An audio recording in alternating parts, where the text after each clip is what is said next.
Kahintang sa panahon ng latest news.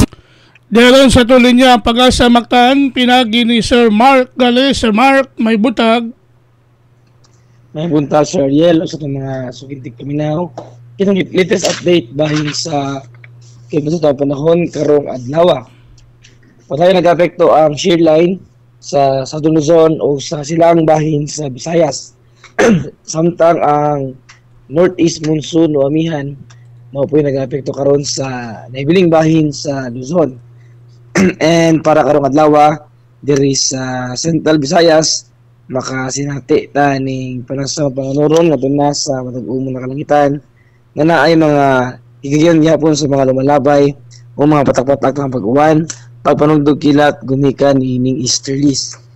And para sa kayuntas sa hangin o sa katagatan diri sa Kabisayaan nakasinati ta og kasarangan nga na sa kusog na paghuros sa hangin nga gikan sa Amihanang Silangan diin nato katagatan adunay kasarangan nga na sa balaron na kahimtang.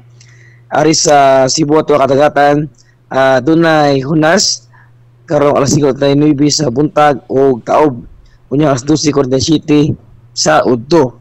Temperatura karong adlaw naa sa 25 to sa 31 degrees sentigrado.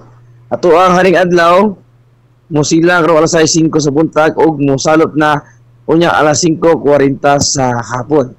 Philippine Standard Time alas 5:09 na sa kabuntagon ug mao na to ang latest weather update ikan diri sa buhatan sa DOST Pag-asa Mactan. Ni si Mark Gales, maayong buntag ug daghang salamat. Salamat Sir Mark. Pit Senior kanimo.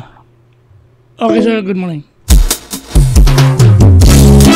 Inyo gadabati ang atong weather update kondagan sa kahintang sa panahon nining adlaw Lunes Enero 13 2025.